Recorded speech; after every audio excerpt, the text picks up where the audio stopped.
Hello student, मैं Manish Malviya Alvera online school classes में आप सभी का स्वागत करता हूं। मैं आपका साइंस टीचर। हम पढ़ रहे थे क्लास 10th का अध्याय 18 भारतीय वैज्ञानिक एवं उनका जीवन परिचय एवं उपलब्धियों का ये अपना तीसरा पार्ट है। अब तक के पिछले दो वीडियो में अपन ने परसों अपन ने पढ़ा था चरक व सुश्रुत के बारे में, और कल अपन ने पढ़ा था सीवी रमन के बारे में। सीवी रमन के बारे में सीवी रमन ने क्या दिया था? सीवी रमन ने रमन प्रभाव दिया था। ठीक है, प्रकाश के प्रकीर्णन को लेकर रमन प्रभाव दिया था उन्होंने। प्रकाश के प्रकीर्णन को लेकर रमन प्रभाव के बारे में उन्होंने बताया था और कहा था। ठीक है, और इसी रमन प्रभाव के लिए सीवी रमन को भौतिकी का नोबेल पुरस्कार भी मिला था। इन्होंने महज 19 साल की उम्र में क्या कर लिया था? अपनी जो एमएससी की डिग्री होती है स्नातकोत्तर की फिजिक्स में, उन्होंने बिल्कुल क्लियर कर दी। बहुत ही कम उम्र में उन्होंने ये चीज कर दी थी। ठीक है, ये अपना पार्ट 3 है इस अध्याय का। चरक और सुश्रुत से भी अपन ने काफी बातें पढ़ी हैं। चरक संहिता से सुश्रुत संहिता में। चरक संहिता किस भाषा में लिखी है? कई बार ये पूछा गया है। चरक संहिता किस भाषा में लिखी है? तो चरक संहिता किस भाषा में लिखी है? चरक संहिता संस्कृत भाषा में लिखी है। किस भाषा में? संस्कृत भाषा में लिखी है। तो ये चरक सीवी रमन और सुश्रुत के बारे में अपन ने पढ़ा। ठीक है, आज अपन अध्ययन करेंगे डॉक्टर होमी जहांगीर भाभा के बारे में। आज अपन अध्ययन करेंगे डॉक्टर होमी जहांगीर भाभा के बारे में।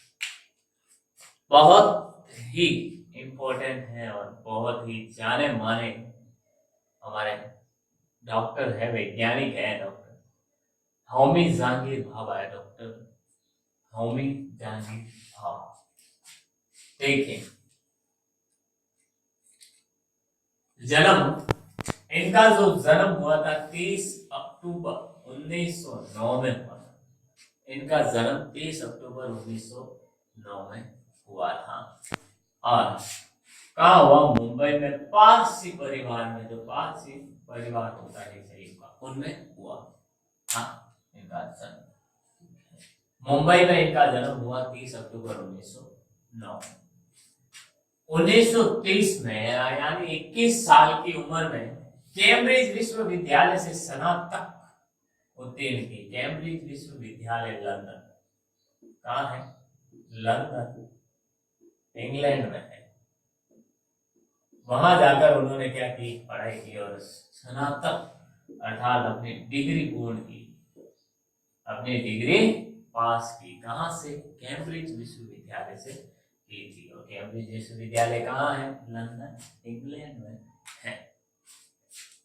फिर कॉस्मिक किरणों और परमाणु के क्षेत्र में विशेष कार्य किया। एक प्रकार की कॉस्मेटिक किरणें होती है, कॉस्मिक किरणें होती है, उन किरणों के बारे में इन्होंने अध्ययन किया। और सबसे ज्यादा इन्होंने परमाणु के क्षेत्र में अध्ययन किया। परमाणु के क्षेत्र में अध्ययन किया अर्थात जो परमाणु होता है, ठीक है, उनकी दो अभिक्रियाएं नाभिकीय संलयन और नाभिकीय विखंडन। नाभिकीय संलयन और नाभिकीय विखंडन के बारे में इन्होंने काफी कुछ अध्ययन किया। कौन सी दो अभिक्रियाएं? नाभिकीय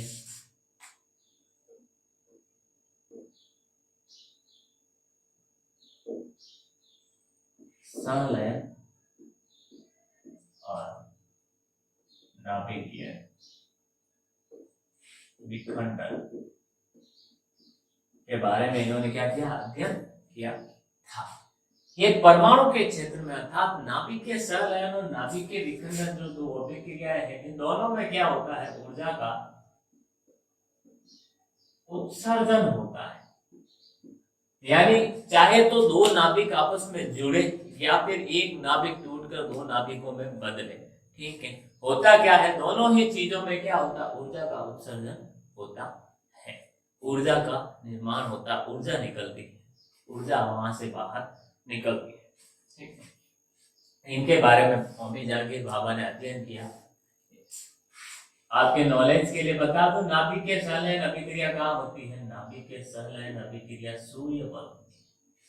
सूर्य पर कौन सी अभिक्रिया होती है, नाभिकीय संलयन की अभिक्रिया होती है। नाभिकीय संलयन की अभिक्रिया द्वारा वहां से ऊर्जा निकलती है जो हमें प्रकाश के रूप में क्या होती है, प्राप्त होती है। इसमें क्या होता है, वहां पर हाइड्रोजन बहुत ही ज्यादा मात्रा में, तो हाइड्रोजन और हाइड्रोजन आपस में मिलकर क्या बनाते हैं, वहां पर हीलियम बनाते हैं। यानी हाइड्रोजन के नाभिक आपस में मिलकर क्या बनाते हैं, हीलियम के नाभिक बनाते हैं, और हीलियम के नाभिक बनने से इन नाभिकों के संलयन से क्या होता है, सूर्य पर ऊर्जा का निर्माण होता है। ऊर्जा बहुत ज्यादा मात्रा में मुक्त होती है, जिसके कारण क्या होता है जिसके कारण ऊर्जा का निर्माण होता है। और इन्हीं नाभिकीय संलयन और नाभिकीय विखंडन के क्षेत्र में, परमाणु के क्षेत्र में क्रियाओं के बारे में, परमाणु में कौन कौन से पदार्थ पाए जाते हैं, कौन से कण पाए जाते हैं, ठीक है, इनके बारे में होमी जहांगीर भाभा ने बहुत सा अध्ययन किया। अब भाभा ने कॉस्मिक किरणों के बारे में क्या बातें बताई। देखो, होमी जहांगीर भाभा ने बताया कि कॉस्मिक किरण वे सूक्ष्म कण है। कॉस्मिक किरणों के बारे में क्या बताया कि कॉस्मिक किरण क्या है, वे सूक्ष्मतम कण है जो बाह्यतम अंतरिक्ष से वायुमंडल कणों से क्रिया, यानी वो बाह्यतम अंतरिक्ष से जब प्रवेश करती है तो वायुमंडल के कणों से क्रिया कर इलेक्ट्रॉन के समान कणों का फव्वारा उत्पन्न करते हैं। इलेक्ट्रॉन के समान कणों का फव्वारा उत्पन्न करते हैं। बाबा ने नाभिकीय कणों को खोजा और उनका नाम क्या दिया, सोन का नाम दिया। उन्होंने बताया कि कॉस्मिक किरण वे सूक्ष्म कण हैं जो बाह्यतम अंतरिक्ष से वायुमंडल में वायु कणों से क्रिया करके इलेक्ट्रॉन के समान कणों का फव्वारा उत्पन्न करते हैं। बाबा ने इन नाभिकीय कणों को खोजा जो बाद में सोन कण कहलाए। अर्थात बाबा ने क्या बताया, बाबा ने बताया कि हाँ, जो सूर्य का प्रकाश है उस प्रकाश में कॉस्मिक किरणें होती हैं। वो किस रूप में, वो कणों के रूप में गति करती है। किस रूप में, कणों के रूप में गति करती है। यहाँ पृथ्वी है और ये पृथ्वी का वायुमंडल है। जब ये वायुमंडल में प्रवेश करती है तो वायु के जो कण होते हैं, हवा के जो यहाँ पर कण होते हैं, इन कणों में प्रवेश करती है। अर्थात इन कणों से जब टकराती है तो टकराने से अपने अंदर इनका कॉस्मिक किरणों के अंदर से क्या निकलती हैं, इलेक्ट्रॉन के फव्वारे। इलेक्ट्रॉन के फव्वारे का मतलब इलेक्ट्रॉन जैसे कण, यानी इलेक्ट्रॉन जैसे इलेक्ट्रॉन होते हैं वैसे इलेक्ट्रॉन के समान कण, क्या, इलेक्ट्रॉन के समान कण फव्वारों के रूप में छोड़ते हैं। फव्वारों के रूप में यहाँ से क्या करते हैं, इलेक्ट्रॉन के कण निकलते हैं। जब ये कॉस्मिक किरणें क्या करती हैं, वायुमंडल में वायु के कणों से टकराती हैं, वायु के कणों से टकराती हैं। इन कणों जब ये कॉस्मिक किरणें वायु के कणों से टकराती है तो इलेक्ट्रॉन के समान फव्वारों के रूप में कण छोड़ती है। इलेक्ट्रॉन के समान फव्वारों के रूप में क्या छोड़ती है, कण छोड़ती है। और उन कणों को क्या नाम दिया गया, उन कणों को नाम दिया गया सोन। ये नाभिकीय कणों के बारे में किसने बताया था, इन नाभिकीय कणों, इन सोन कणों के बारे में होमी जहांगीर भाभा ने बताया। बहुत ही इंपॉर्टेंट है ये पॉइंट, ठीक है। छोटा सवाल बनने के लिए बहुत ही इंपॉर्टेंट है कि हाँ, सोन कण क्या है, ठीक है। सोनकणों को बारे में किसने बताया? सोनकणों के बारे में होमी जहांगीर भाभा ने बताया। अब सोनकण क्या है ये भी पूछ ले तो भाभा के अनुसार, होमी जहांगीर भाभा के अनुसार कॉस्मिक किरण वे सूक्ष्म कण हैं जो क्या करती हैं, जब वायुमंडल के कणों वायुमंडल में प्रवेश करती है तो इलेक्ट्रॉन के समान कणों का क्या करती है, इलेक्ट्रॉन के कण समान कणों का फव्वारों के रूप में उत्पन्न करती है, फव्वारों के रूप में उत्पन्न करती है। इलेक्ट्रॉन के समान कण फव्वारों के रूप में निकलते हैं। इन कणों को होमी जहांगीर भाभा ने खोजा और बाद में इनका नाम क्या हुआ, सोन कण। तो आज सोन कणों के नाम से जाने जाते हैं। उन कणों को किसने खोजा है, होमी जहांगीर भाभा ने खोजा है। 1948 में परमाणु शक्ति आयोग की स्थापना की गई। 1948 में, यानी जब द्वितीय विश्व युद्ध खत्म हुआ, ठीक है, द्वितीय विश्व युद्ध जब खत्म हुआ तब अमेरिका द्वारा जो परमाणु बम गिराए, ठीक है, हिरोशिमा और नागासाकी, जापान के जो हिरोशिमा और नागासाकी है वहां पर क्या गिराए गए, परमाणु बम गिराए गए। तो जब खत्म होने के बाद 1948 में एक परमाणु शक्ति आयोग लाया गया, एक परमाणु शक्ति आयोग लाया गया, यानी परमाणु शक्ति, परमाणु बम जो है उनका निर्माण कौन कर सकता है, कौन से देश कर सकते हैं और किस लिए, उन परमाणु बम का उपयोग किस लिए किया जाता है, ठीक है। तो पहली बात तो उन परमाणु बम का उपयोग बिल्कुल ही नहीं करना चाहिए। परमाणु शक्ति आयोग जो बनाया गया उसने बताया कि परमाणु बम का उपयोग बिल्कुल करना ही नहीं चाहिए पहली स्थिति में, और दूसरा इन परमाणु बम का उपयोग करने के लिए नहीं होता, किसी पर अटैक करने के लिए इनका उपयोग नहीं होता है। इनका उपयोग किस लिए होता है, शांति बनाए रखने, शांति बनाने के लिए इनका उपयोग किया जाता है। तो परमाणु शक्ति आयोग की स्थापना की गई जब अमेरिका द्वारा हिरोशिमा और नागासाकी पर बम गिराए गए तो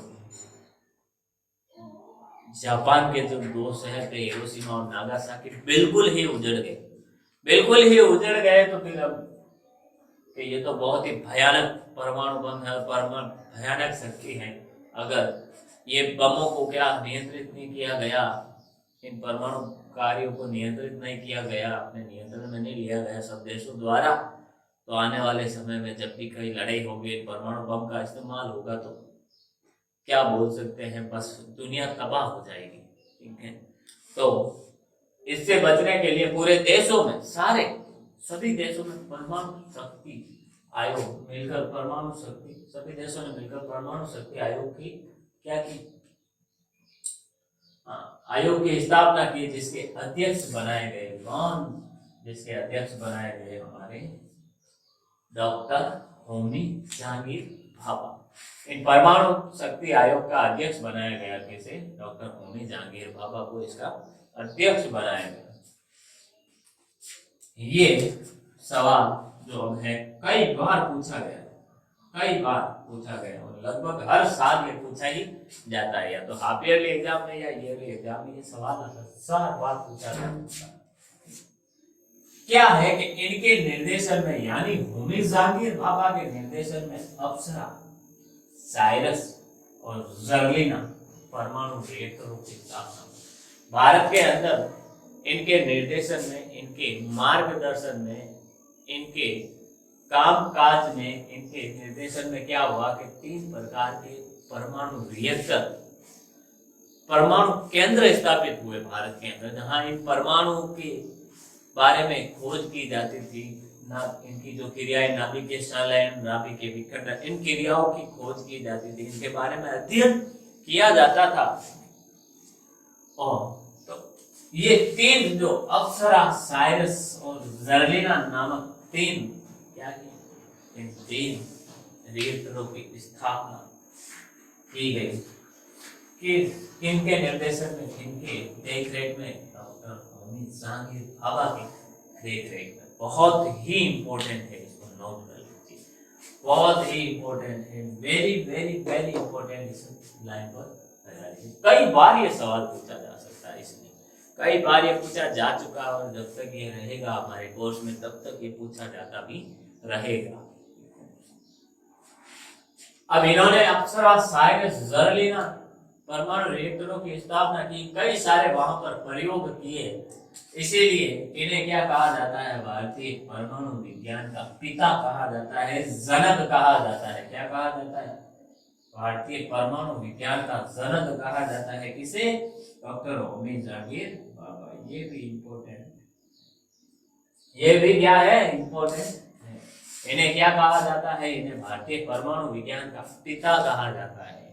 भारतीय परमाणु विज्ञान का पिता कहा जाता है। क्यों? क्योंकि इन्होंने, इनका योगदान बहुत ही ज्यादा था हमारे देश के परमाणु के क्षेत्र में। योगदान बहुत ही ज्यादा, बहुत ही ज्यादा का मतलब ऐसा है कि हाँ, इतनी इन्होंने काम किया था परमाणु के क्षेत्र में, इतना काम किया था कि सबसे ज्यादा काम अगर डॉक्टर होमी जहांगीर बाबा ने ही किया है, ऐसा अपन मान सकते हैं। क्योंकि इन्होंने क्या किया, अप्सरा, साइरस, जर्लिना जैसे 3 रिएक्टर जो आज भी मौजूद हैं, जहां पर परमाणु का अध्ययन किया जाता है, उनकी क्रियाओं का अध्ययन किया जाता है, उनकी क्रियाओं का अध्ययन किया जाता है। ऐसे परमाणु केंद्रों को, रिएक्टरों की स्थापना की। इन्हें भारतीय परमाणु विज्ञान का पिता कहा जाता है। अगला है, देखिए, सितंबर 1956 में आणविक एजेंसी की स्थापना की लिए न्यूयॉर्क में 81 राष्ट्रों का, न्यूयॉर्क में 81 राष्ट्रों का सम्मेलन हुआ, तो सर्वसम्मति से सम्मेलन का अध्यक्ष डॉक्टर भाभा को बनाया। यानी सितंबर 1956 में न्यूयॉर्क एक देश का, न्यूयॉर्क एक जगह का नाम है, विदेश में है, बाहर है भारत से, में आणविक एजेंसी के बारे में स्थापना हुई। कब हुई? यहाँ से पहला सवाल इस लाइन से बनता है, आणविक एजेंसी की स्थापना कब हुई? सितंबर 1956 में। सितंबर 1956 में किसकी स्थापना हुई? आणविक एजेंसी की स्थापना हुई। स्थापना के लिए न्यूयॉर्क में 81 राष्ट्रों का सम्मेलन हुआ। क्या हुआ? 81 राष्ट्रों का सम्मेलन हुआ। ये कि हाँ, हमें आणविक एजेंसी बनानी है, उसकी स्थापना करनी है, उसके लिए क्या है, 81 राष्ट्रों अर्थात पूरे देश के जो 200 कुछ राष्ट्र है, देश है, उनमें से 81 देशों का सम्मेलन हुआ। यानी 81 देश के जो प्रधानमंत्री, राष्ट्रपति थे, वो वहां पर भाग लेने के लिए आए। 81 देशों, सॉरी यार, 81 राष्ट्रों की जो परमाणु से जुड़े, यानी प्रत्येक देश में, जैसे भारत में अप्सरा, साइरस, जर्लिना जैसे परमाणु रिएक्टर है, वैसे अमेरिका, हर देश में लगभग क्या है, परमाणु रिएक्टर है। और उन परमाणु रिएक्टरों, उन परमाणु केंद्रों का परमाणु जो अध्यक्ष बनाए गए, प्रत्येक देश में कोई ना कोई अध्यक्ष है। तो उन देश के 81 देशों के जो परमाणु अनुसंधान केंद्रों के जो अध्यक्ष थे, वो एक साथ शामिल हुए न्यूयॉर्क में आणविक एजेंसी की स्थापना के लिए। एक साथ 81 राष्ट्रों, 81 देशों के जो परमाणु अनुसंधान केंद्र के अध्यक्ष थे, वो एक साथ वहां पर आए और एक सम्मेलन कर रहे थे आणविक एजेंसी की स्थापना के लिए। उस आणविक एजेंसी की स्थापना के लिए जो न्यूयॉर्क में सम्मेलन चला था सितंबर 1956 को, उसका अध्यक्ष, इतना बड़ा मतलब, जहां 81 राष्ट्रों के जो बड़ी बड़ी शक्तियां हैं, बड़े बड़े देश हैं, जिनके पास भारत से भी ज्यादा परमाणु के बारे में उपलब्धियां हैं, परमाणु के बारे में वो ज्यादा जानते हैं, परमाणु के लिए ज्यादा खोज की है, उन 81 देशों के जो आणविक एजेंसी के लिए जो सम्मेलन था, उसका अध्यक्ष किसे बनाया गया? हमारे डॉक्टर होमी जहांगीर बाबा को। बड़ी ही गौरव अनुभव करने वाली बात है कि उस समय होमी जहांगीर बाबा ने पूरे देश का नाम रोशन किया कि 81 देशों के, आज की परमाणु की शक्ति जो होती है, सबसे महत्वपूर्ण मानी जाती है। जिसके पास परमाणु शक्ति है, वो भी बहुत ही ताकतवर माना जाता है, जैसे अमेरिका के पास। तो जब उसने परमाणु शक्ति का उपयोग किया हिरोशिमा और नागासाकी पर, तब पूरी दुनिया डर गई कि ये क्या था ऐसा। ये परमाणु क्या था? ये क्या था अमेरिका के पास ऐसी चीज के जिसने एक ही मिनट में पूरा 2 शहरों को खत्म कर दिया? एक एक मिनट में 2 शहरों को खत्म कर दिया। ऐसे भी देश थे और उन देशों के बीच 81 देशों आणविक एजेंसी के सम्मेलन के लिए उसके बड़े बड़े देशों में से किसी को अध्यक्ष नहीं चुना गया, और अध्यक्ष चुना गया किसे? हमारे डॉक्टर भाभा को अध्यक्ष चुना गया। अब परमाणु की बात आई है तो हमारे राजस्थान भी परमाणु के क्षेत्र में पीछे नहीं है। हमारा राजस्थान भी परमाणु के क्षेत्र में बिल्कुल पीछे नहीं है। क्यों? हम जानते हैं एक पोखरण, क्या एक तहसील है पोखरण, जैसलमेर जिले की, रामदेवरा से थोड़ा सा आगे। इस पोखरण को परमाणु नगरी कहा जाता है। क्या कहा जाता है? परमाणु नगरी कहा जाता है इस पोखरण को। क्यों?